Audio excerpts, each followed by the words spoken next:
You're what, 40? Expired goods. She said it like she was examining produce at a market, her voice carrying across the marble ballroom, where crystal chandeliers threw fractured light onto 300 company employees, pretending not to listen.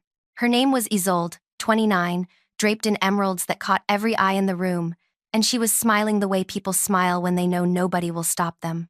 I stood there in my 6-year-old gown, the one I'd steamed that morning to hide the wear along the seams, holding a glass of water because champagne felt wasteful when my salary barely covered my mother's medical bills. The executives from the international division were watching now, their conversations dying mid-sentence, and Isolde leaned closer, her perfume expensive enough to announce itself.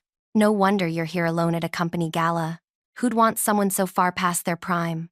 She turned to her friends, those 3 polished men from the Paris office who laughed on cue, and I felt something crack inside my chest. Not from pain, but from the sudden clarity that comes when you realize someone has made a terrible miscalculation. I smiled, adjusted my ring. The platinum band with the intricate family crest caught the light, throwing tiny reflections across her face, and I watched her father appear beside me, my husband of 3 years, the man whose company name sat on every contract in this building, his hand warm on my lower back. Before we go any further, thank you for being here and listening to this. If this story is hitting you somewhere deep, do me a favor and hit that like button, drop a comment about your thoughts, and subscribe because what happens next is going to shake everything you think you know about power and patience. Now, let me tell you who I really am. My name is Estelle, 43 now, though at that gala I was freshly 40, which apparently qualified me for disposal in Isolde's world. I grew up in a small manufacturing town, where my father worked the assembly line for 30 years until automation took his job and his will to wake up in the morning. I learned early that work was survival, not passion, and I built my life around being useful, being present, being the person who showed up when everyone else had gone home. I moved to the city at 22 with a business degree from a state university and a resume that nobody wanted to read twice. For 18 years, I worked in the strategy division of the same company, analyzing market trends, preparing reports that executives presented as their own ideas, arriving before sunrise because the early train was cheaper, and staying late because going home to my empty apartment felt like admitting something I wasn't ready to face. I wasn't lonely, exactly. I was efficient. I had my mother in a care facility across town, her mind slipping further each month, and every dollar I earned went to keeping her somewhere clean and safe, where the nurses knew her name. Romance felt like something from another person's life, something for women who had time to maintain their highlights and wear perfume that cost more than groceries. Then 3 years before that gala, the company hosted a charity auction to raise money for youth education programs. I wasn't supposed to attend. I was supposed to manage the guest list from a back room, checking names against the database, making sure every donor felt important. But the event coordinator got food poisoning 2 hours before doors opened, and someone shoved a headset in my ear and told me to handle it. I wore my only professional outfit, the navy suit I saved for presentations, and I moved through that ballroom making sure everything flowed, that the auction paddles reached the right hands, that the catering staff knew when to refresh the appetizers.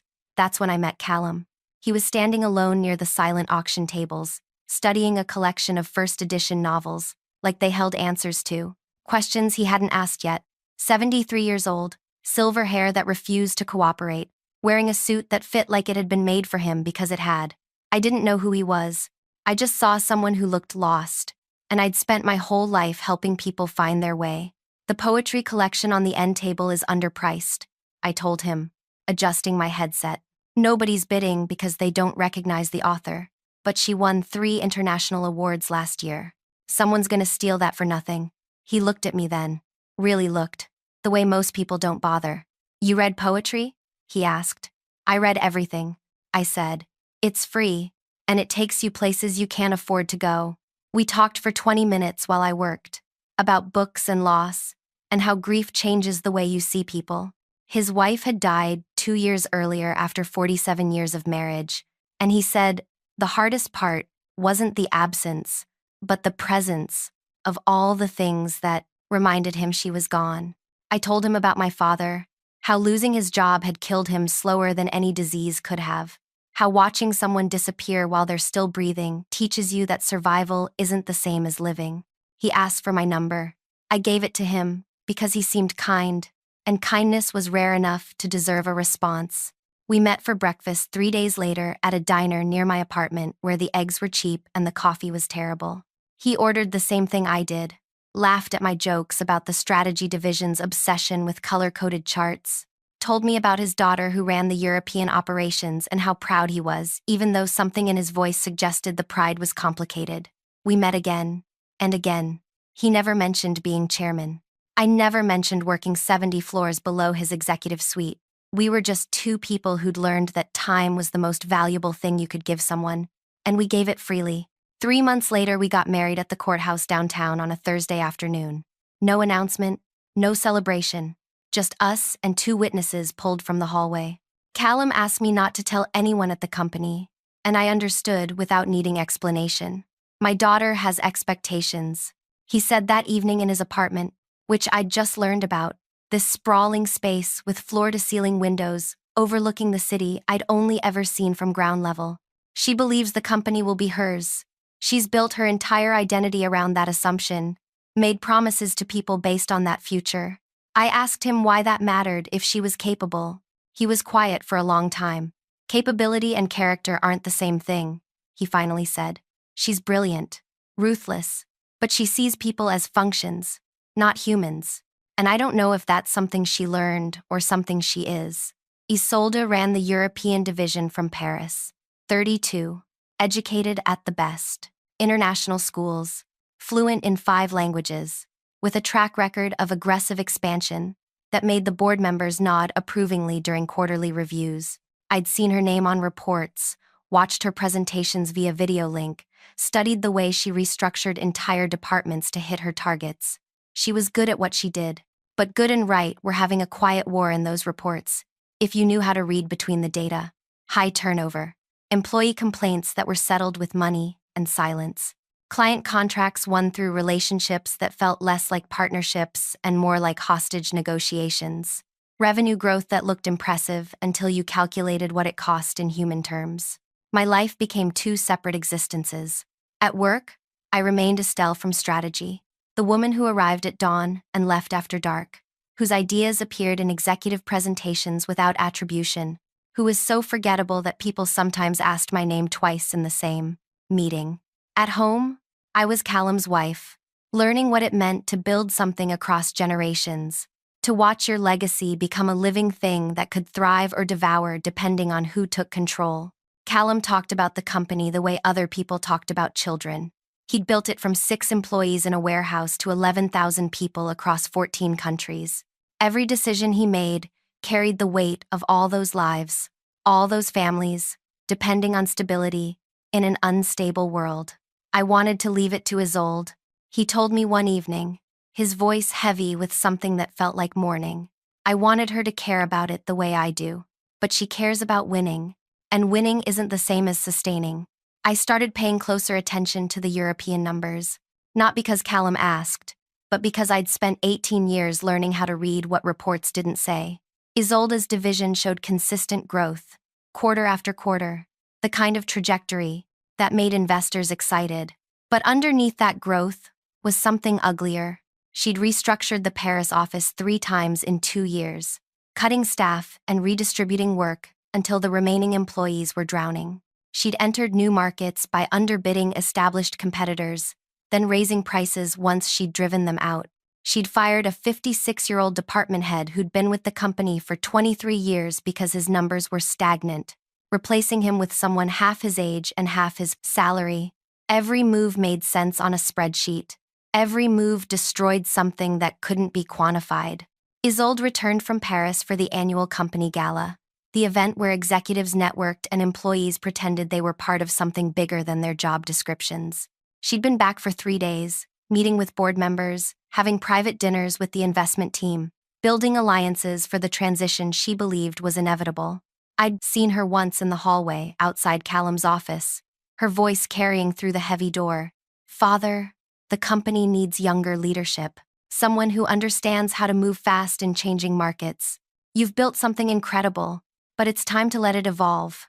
She said it like evolution was something she'd invented, like progress meant erasing everything that came before. The gala was mandatory for strategy division employees. We were expected to attend, to represent the company, to make small talk with clients and partners while pretending we weren't counting the hours until we could leave. I wore my old gown, the black one with the simple neckline that I'd bought for my cousin's wedding 6 years earlier, and I took the train because parking downtown was expensive. Callum had wanted to arrive together, but I'd insisted on keeping our separation. "One more month," he'd said. "Then we tell everyone. I just need to handle some board transitions first." I didn't argue. I understood that his world had rules mine didn't, that wealth and power came with complications that my paycheck never required me to navigate. The ballroom was excessive in the way expensive events always are. Too much of everything. I stayed near the fountain where sparkling water cascaded over glass sculptures, holding my water glass, watching Isolde work the room. She moved like she owned it, stopping at each cluster of executives, her laugh bright and sharp, her promises flowing freely. "When I take over, we're going global in ways Father never imagined," she told a group from the investment team, her voice loud enough to carry. "We'll move into emerging markets, establish dominance before competitors know we're there." The old guard thinks stability matters more than growth, but that's why they're the old guard. The men around her nodded, hungry for the aggression she was selling. She noticed me eventually. I wasn't hiding, but I wasn't inserting myself into conversations, either. I was just there, fulfilling my mandatory attendance, thinking about whether the last train home was at 11 or midnight. She broke away from her group and walked toward me, her heels clicking against marble, her emerald necklace catching every light source in the room. 3 executives followed her, those Paris office men I recognized from video conferences, their suits tailored and their smiles practiced. "You work in strategy, right?" Isolde said, though she didn't wait for confirmation. "I remember seeing your name on some reports. Funny seeing someone your age still grinding away at the junior level. Most women have the sense to step aside by now, make room for people with actual potential." Her friends laughed. That automatic response of people who've learned that agreeing with power is easier than questioning it. I didn't respond immediately. I was calculating something, measuring the distance between who she thought I was and who I actually was, wondering if revealing the truth would feel like victory or just sadness for what Callum was about to lose. Then she leaned in closer, her perfume overwhelming, her voice dropping to something that was supposed to sound confidential, but was loud enough for everyone nearby to hear. "You're what, 40? Expired goods. No wonder you're here alone, at a company gala. Who'd want someone so far past their prime?" That's when I adjusted my ring, the platinum band with Callum's family crest, the design that had been in his family for 4 generations, intricate and unmistakable. The light caught it, threw tiny reflections across Isolde's face, and I watched her expression shift from confidence to confusion. Callum appeared beside me then, his timing perfect because he'd been watching from across the room, waiting to see if I needed him. "Darling," he said, his hand settling on my lower back, his lips brushing my cheek. "I've been looking everywhere." The ballroom didn't go silent. That's not how real life works. But the conversations around us fractured, people turning to watch without being obvious about it, their glasses paused halfway to their mouths. Isolde stared at the ring, then at her father, then back at me, her brain trying to process information that didn't fit her understanding of how the world was supposed to work. "Father, this is," she started, but Callum interrupted her, his voice gentle but absolutely clear. "My wife, of 3 years." The color drained from Isolde's face in stages, first the certainty, then the composure, finally the superiority that had armored her entire life. She opened her mouth twice before words came out. 3 years? You've been married for 3 years? And nobody knew?" Her voice climbed higher with each syllable, heads turning now, no pretense of privacy. Callum kept his hand on my back, steady and warm. "We kept it private. That was my choice, not Estelle's. I thought it would give you time to prove yourself, without the pressure of competition."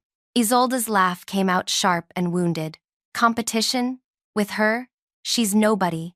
She's a junior analyst who probably saw an opportunity and took it." I felt Callum's hand tighten slightly, a warning or a comfort, I couldn't tell.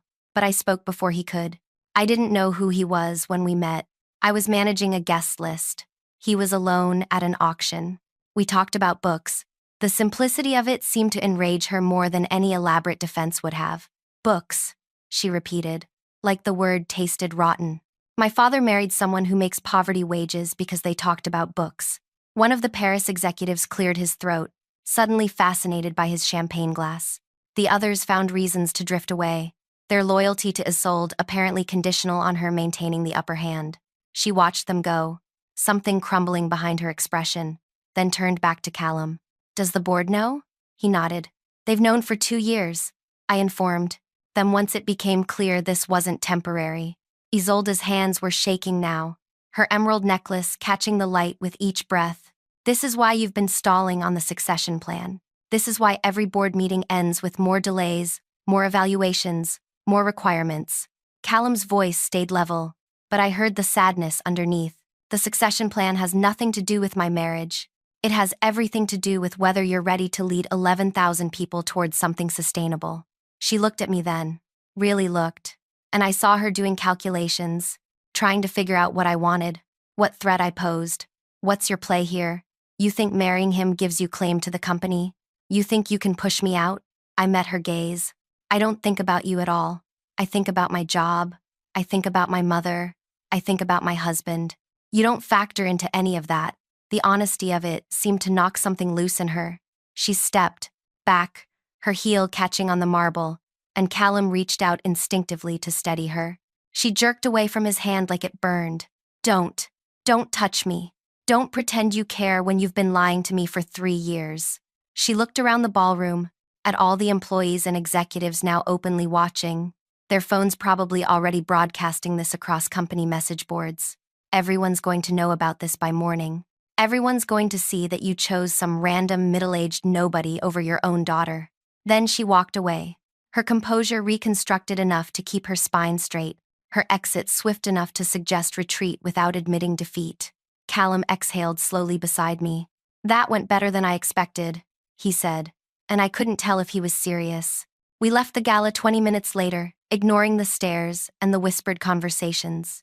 In the car, Callum was quiet for a long time, watching the city lights blur past the window. She's going to fight this, he finally said. She's going to see you as the enemy now, as the reason she's not getting what she believes she's owed. I thought about that, about becoming the target of someone who'd spent her whole life learning how to win.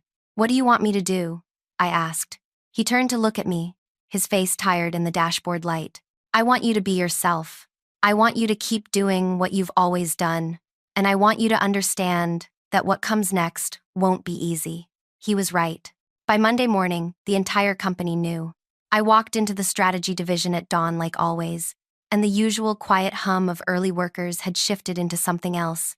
People looked up when I entered. People who'd never noticed me before suddenly found reasons to walk past my workspace. My supervisor called me into his office before lunch, his discomfort obvious in the way he wouldn't quite meet my gaze. There's been some concern, he said carefully, about potential conflicts of interest, about whether your position here is appropriate given your relationship to the chairman. I felt something icy settle in my chest. I've been in this position for 18 years. I married Callum 3 years ago. My work hasn't changed. He nodded too quickly. Of course, but perception matters. The board has suggested that perhaps you might want to consider a transfer to a different division, somewhere without direct reporting lines to executive leadership. I understood what he wasn't saying. They wanted me gone, or at least moved somewhere I couldn't be accused of having influence. And if I don't transfer? I asked. His pause told me everything. Then we'd have to reevaluate your role here. I went home that evening and told Callum. He was furious in that quiet way that powerful people get, where the anger becomes colder instead of hotter. They have no grounds. Your performance reviews are spotless. You've never asked for special treatment. I sat across from him in his apartment that still didn't quite feel like mine, even after 3 years. They're scared of what Isolde will do if they don't show loyalty. She's the heir apparent. I'm just the inconvenient wife. Callum picked up his phone, started to dial, then stopped. If I intervene, it proves them right. It proves you only have value because of me. The truth of that sat heavy between us. So, What do I do? I asked. He looked at me for a long moment. You decide what you want, not what I want, not what they expect, what you actually want. I thought about that question for 3 days. What did I want? I'd spent 40 years being useful, being present, being the person who showed up and did the work without expecting recognition. I'd built a life around being invisible, around survival, rather than ambition. But something had shifted at that gala. When Isolde called me expired goods, when she dismissed my existence like I was something past my usefulness date, I realized I was tired of being invisible. I was tired of watching other people take credit for my ideas. I was tired of accepting that 40 meant finished, that not being young or beautiful or connected meant not mattering. So I made a choice that probably looked insane to everyone watching. I didn't transfer. I didn't quit. I enrolled in the company's executive leadership program. The program was intensive, designed for high-potential employees being groomed for senior management. 2 years of coursework, rotational assignments, mentorship from executive leadership. Most participants were in their late 20s or early 30s, ambitious and hungry, with trajectories already pointing upward. I was 42, still in the same position I'd held for nearly 2 decades, with no executive experience and a resume that screamed, support staff. My application went through 3 rounds of review before it was accepted, and I knew Callum had nothing to do with the approval because he'd promised not to interfere and he kept his promises. I got in because my performance metrics were undeniable, because 18 years of doing excellent invisible work had left a paper trail that even bias couldn't erase. Isolde heard about it within days.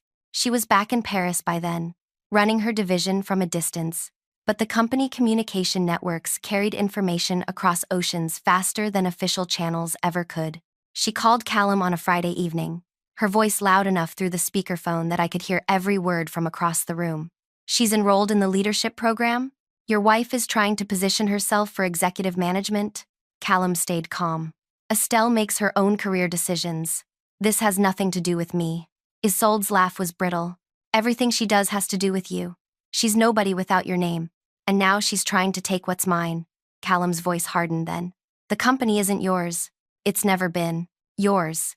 It's something you have the opportunity to earn, same as anyone else. The line went dead. Isolde had hung up, unable to hear what she didn't want to believe. The leadership program started in September. I showed up that first day to a room full of people who looked at me like I was someone's mother who'd wandered into the wrong building. The program director did a double take when I introduced myself, checking his roster like my name might have been a clerical error. Estelle? From Strategy Division? He said it the way you'd confirm someone's identity before telling them they'd made a mistake. That's me, I said, taking a chair in the second row, my notebook already open.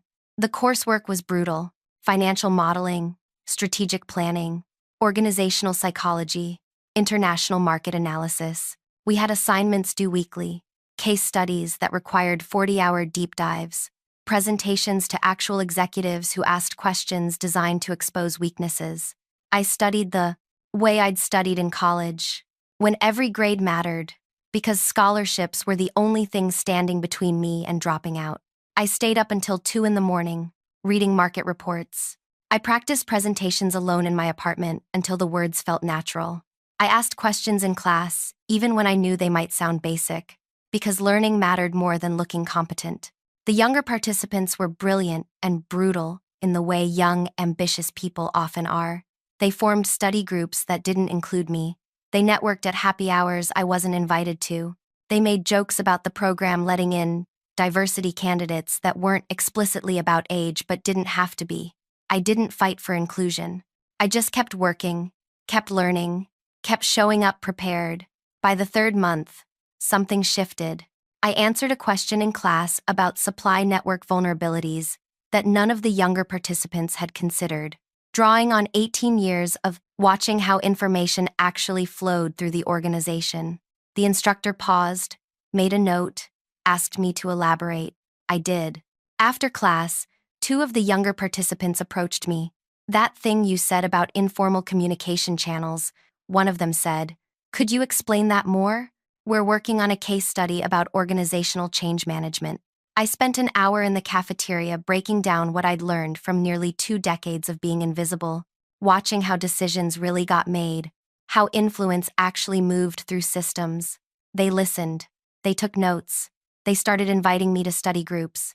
Isolde came back from Paris for the quarterly board meeting in November. I saw her in the hallway outside the executive suites, talking with two board members, her body language animated and intense. She saw me walking past with my leadership program materials, my arms full of case studies and financial reports, and her expression did something complicated. She excused herself from the board members and walked toward me, her heels loud in the quiet hallway. "This is pathetic," she said, when she was close enough that her voice wouldn't carry. "You're 42 years old, playing student with people half your age. You think this makes you credible? You think anyone takes this seriously?"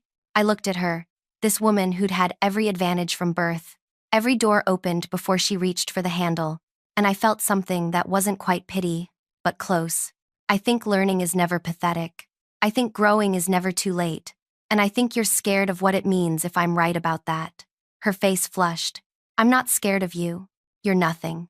You'll always be nothing, no matter how many programs you take or who you married." I shifted my materials to my other arm. "Then why are you here having this conversation instead of preparing for your board presentation?" She didn't have an answer for that. She just turned and walked away, her composure cracking at the edges. The board meeting that day changed something fundamental. Callum had requested that leadership program participants observe from the gallery, part of our education in corporate governance. I sat in the back row with 7 other participants, our notebooks ready, watching as Isolde presented her European division results. She was polished and prepared, her slides showing aggressive growth, market share gains, revenue increases that made the numbers dance. "The European division has exceeded targets for 6 consecutive quarters," she told the board, her voice confident. "We've entered 3 new markets, acquired 2 smaller competitors, and positioned ourselves for dominance in the region. This is the model for global expansion." The board members nodded, impressed by the trajectory. Then Callum stood. "Before we celebrate these results, I'd like the board to examine what they cost us." He pulled up a different presentation. Data I recognized because I'd helped compile it months earlier, as part of a leadership program assignment on sustainable growth metrics. Employee turnover rates in Isolde's division. Exit interview patterns. Client retention beyond the first contract year. Legal settlements paid quietly to former employees. The numbers told a story that her revenue charts had hidden. "This is growth through extraction," Callum said, his voice measured but firm. "We're burning through talent, pushing people beyond sustainable limits, winning contracts through aggressive tactics that damage long-term relationships. The moment we stop feeding this model with constant new resources, it collapses." Isolde's composure cracked. "Those numbers are out of context. Turnover is normal in competitive markets. You can't build aggressively without some casualties." Callum turned to face her directly. "Casualties. You just called the people who built this company casualties. That's the problem. Leadership isn't about how much you can extract before the well runs dry. It's about building systems that sustain themselves, that make people want to stay, that create value beyond quarterly earnings." The board voted to restructure the European division under shared leadership, adding oversight that would limit Isolde's autonomy. She left the boardroom without speaking to anyone, her heels striking the floor like accusations. I continued through the leadership program, taking rotational assignments that put me in struggling divisions, places where the extraction model had already burned through resources. I spent 3 months in the Southeast Regional Office where morale was devastated after 2 rounds of restructuring. I listened to employees who'd stopped believing their opinions mattered, who showed up because they needed paychecks but had given up on contributing ideas. I didn't have authority to make big changes, but I had time and attention. I started asking questions.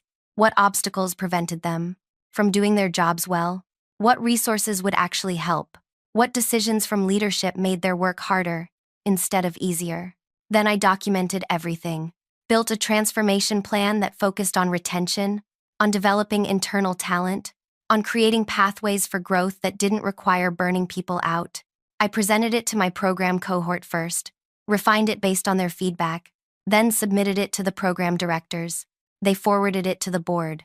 The board approved it for pilot implementation. 6 months later, the Southeast Division's turnover had dropped by 40%, Employee satisfaction scores had climbed. Two major clients who'd been considering leaving renewed their contracts, specifically citing improved service quality. The board noticed. More importantly, employees noticed. Word spread through the company about the woman from the leadership program who'd actually listened, who'd built something that worked by valuing people instead of consuming them.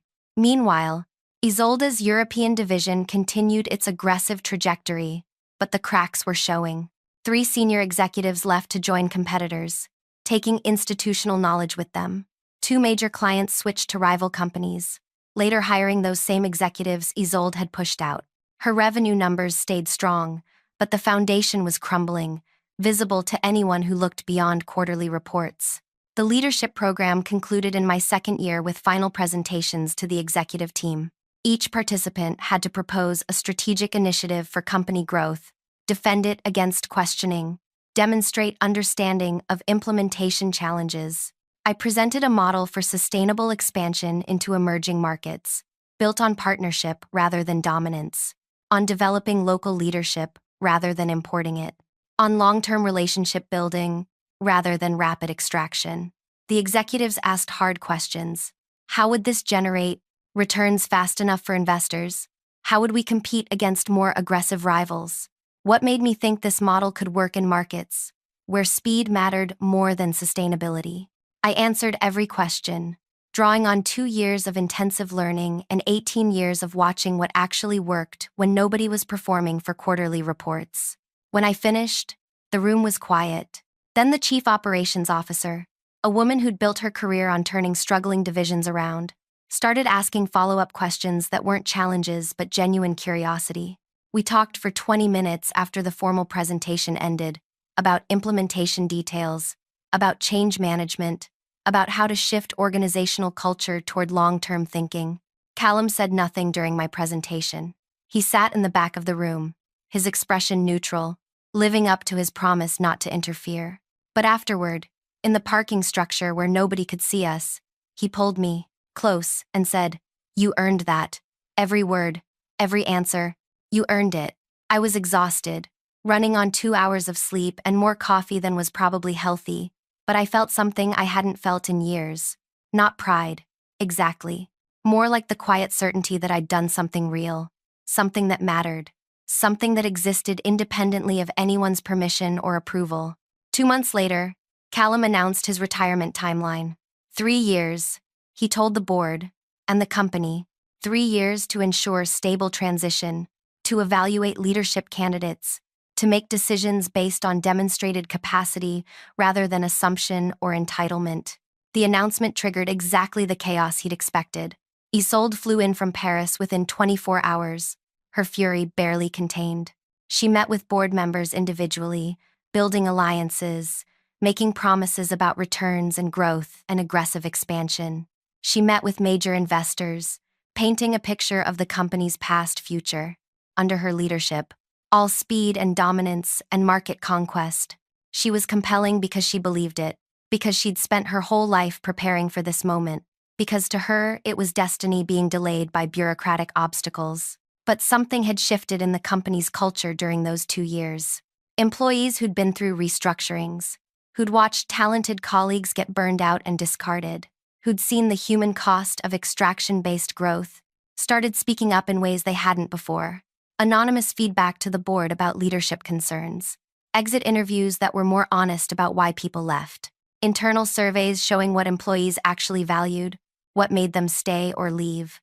The data built a narrative that contradicted Isolde's story about what strong leadership looked like. I was offered a position in the executive development track, a newly created role focused on organizational sustainability and talent retention. It came with a significant salary increase, a team of 6 people, and direct reporting to the chief operations officer. I accepted. Isolde heard about it and showed up at my new office on my first day, walking past my assistant without announcement. "This is his doing," she said, not bothering with greetings. "He's creating positions for you, manipulating the system to make you look legitimate." I gestured to the chair across from my workspace. She didn't sit. The position was created based on board recommendation after pilot program results in the Southeast Division. Callum wasn't involved in the decision. She leaned across my workspace, her hands flat on the surface. You've taken everything from me. My father, my inheritance, my future, and you did it by playing victim, by making him feel sorry for you. I looked at her, really looked, and saw something that made me sad. I didn't take anything. You lost it by treating people like they were disposable. You lost it by believing cruelty was strength. You lost it every time you chose short-term victory over long-term sustainability. Her composure finally shattered completely. I've spent my entire life preparing for this. I've sacrificed everything. I've built my whole identity around being worthy of this company. And you just showed up, married my father, and decided you wanted what's mine. There it was, the core of her fury. Not that she was losing something she'd earned, but that she was losing something she'd been promised. Something she'd built her identity around deserving. It was never yours, I said quietly. That's what you still don't understand. The company isn't a crown to inherit. It's a responsibility to earn. And earning it means proving you can value people, not just use them. She left without responding, but something in her expression had changed from fury to something more dangerous. Determination. The next 18 months became a quiet war. Isolde launched a campaign to prove she was the obvious successor, pushing her division harder, finding new markets to enter, new competitors to acquire, new ways to show aggressive growth. She cultivated board relationships, took members to dinners where she painted visions of the company's future, made promises about returns that sounded impressive if you didn't think too hard about sustainability. She was strategic and relentless, using every tool she'd developed over 32 years of learning how to win. But I was building something different. My team developed programs for employee development, for identifying and nurturing internal talent, for creating career pathways that made people want to stay. We piloted mentorship initiatives that connected senior employees with newer ones, transferring institutional knowledge instead of letting it walk out the door. We implemented feedback systems that actually listened to what employees needed, then acted on that information. The results weren't dramatic or immediate. They were gradual, steady, the kind of growth that compounds over time. Turnover decreased across divisions where we implemented programs. Employee satisfaction increased. Client retention improved because relationships were built on stability rather than constant turnover. The company's reputation as an employer strengthened, making recruitment easier.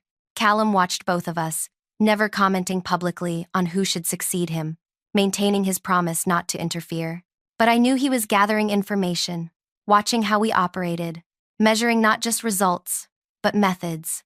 Not just what we achieved, but what we sacrificed to achieve it. The board established evaluation criteria for succession candidates. Financial performance, yes, but also employee retention, client relationship quality, ethical compliance, sustainable growth patterns, leadership development of teams. The criteria suggested someone had been paying attention to what actually mattered for long-term organizational health. 6 months before Callum's planned retirement, Isolde's European division had a crisis. One of her key executives filed a lawsuit alleging systematic discrimination and hostile work environment. The executive had documentation, emails showing pressure to falsify performance reports, records of meetings where Isolde had explicitly told managers to push employees until they quit, rather than firing them to avoid severance costs. Testimony from multiple employees about tactics that lived in ethical gray zones. The company settled quickly and quietly, but the board had seen the documentation. They'd seen proof of what many had suspected, but couldn't confirm. That Isolde's growth model wasn't just aggressive, it was destructive. That her leadership style didn't just push people hard, it broke them deliberately.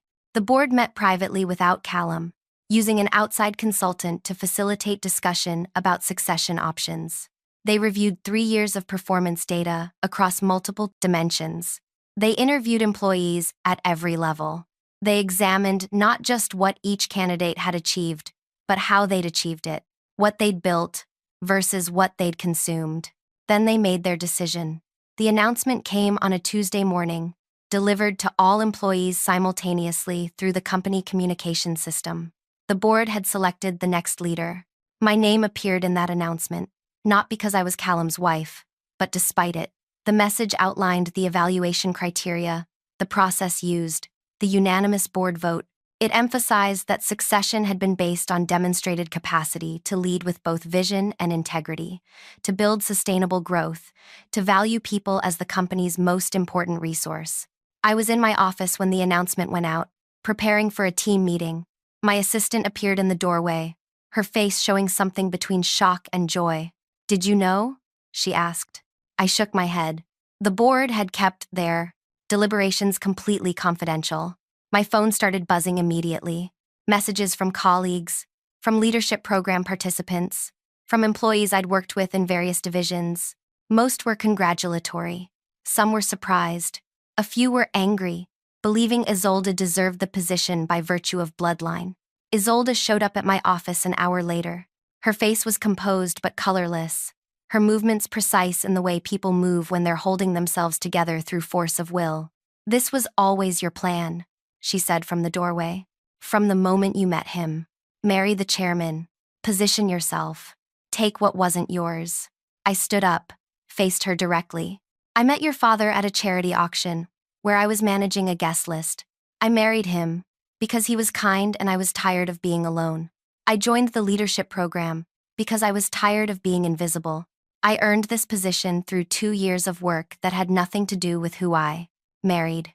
She stepped into the office, and I saw that her hands were shaking.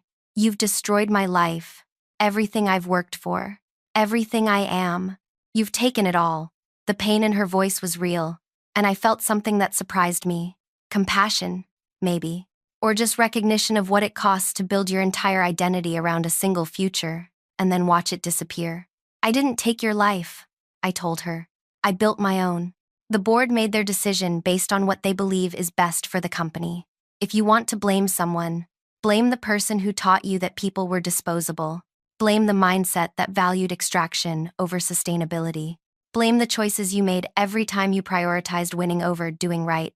She was quiet for a long moment, her expression cycling through emotions too quickly to name. Then she said something I hadn't expected. "He chose you over me. My own father. Not just for the company. For everything. He looks at you the way he used to look at my mother. He values your opinion more than mine. I didn't just lose the company. I lost him." That truth sat between us, heavy and undeniable. "You didn't lose him," I said. "You lost his respect, and you lost it by becoming someone he couldn't believe in. That's not my fault. That's yours." She left then, walking out of my office and out of the building. She submitted her resignation that afternoon, effective immediately. She didn't attend the transition meetings or participate in knowledge transfer. She just disappeared from the company she'd spent her whole life preparing to lead, leaving behind a European division that had to be rebuilt from the foundation up because her leadership had created impressive numbers, but no sustainable systems. Callum and I talked that evening in our apartment, the city lights spreading below us like possibilities. "She's my daughter," he said quietly. "I love her. But I couldn't give her something she would have destroyed." I leaned against him, feeling the weight of what we'd both lost and gained. "Do you think she'll ever understand?" He was quiet for a long time. "I think she'll understand that she lost. Whether she understands why is up to her." The transition took 3 months. Callum formally retired, staying on the board in an advisory capacity, but stepping away from daily operations. I moved into the executive suite with its floor-to-ceiling windows and its weight of responsibility for 11,000 employees across 14 countries. The first board meeting I led was terrifying and exhilarating. Standing at the head of that room, where I'd once sat in the gallery, taking notes, presenting vision and strategy, and being questioned by people who'd forgotten I'd ever been forgettable. But I knew this company. I knew it from the ground up, from 18 years of invisible work and 2 years of intensive learning. I knew what made it work and what broke it. I knew the difference between numbers that looked good and systems that functioned sustainably. The company evolved under my leadership, not dramatically, not with aggressive expansion or market dominance, but steadily, building on foundations that could support long-term growth. Employee retention improved across divisions. Client relationships deepened because they were built on consistency rather than constant turnover. Innovation increased because people felt safe contributing ideas. Profitability grew Not through extraction, but through efficiency, through keeping talented people who made good decisions, through building reputation that attracted better clients. 5 years later, the company was stronger than it had been under Isolde's aggressive model. Not flashier, not more dramatic, just more sustainable, more resilient, more human. I saw Isolde once more, at an industry conference 3 years after she'd left. She'd started a consulting firm specializing in aggressive market expansion, and she was apparently successful, her client list impressive. We ended up in the same elevator, heading to different sessions. She looked at me, and I looked at her, and neither of us spoke. But something had changed in her expression. Not forgiveness. Exactly. Maybe just acceptance that the world had moved forward without her, that her birthright had never been guaranteed, that losing had made her into something different than she'd planned to become. The elevator doors opened. She walked out first, disappearing into the crowd, and I realized I didn't feel triumph or vindication. Just a quiet sadness for all the energy we both spent on a war that didn't have to happen if she'd understood earlier that value isn't inherited, it's demonstrated. Thank you for listening to this whole journey. If this story resonated with you, if it made you think about what real strength looks like, about what leadership costs and what it builds, then leave a comment sharing your thoughts. Hit that subscribe button if you want more. Stories about people who didn't win through luck or birthright, but through showing up and doing the work nobody noticed until it mattered. And remember that expiration dates only exist for people who think human value has a shelf life. The rest of us just keep growing, keep learning, keep proving that being underestimated is sometimes the greatest advantage of all.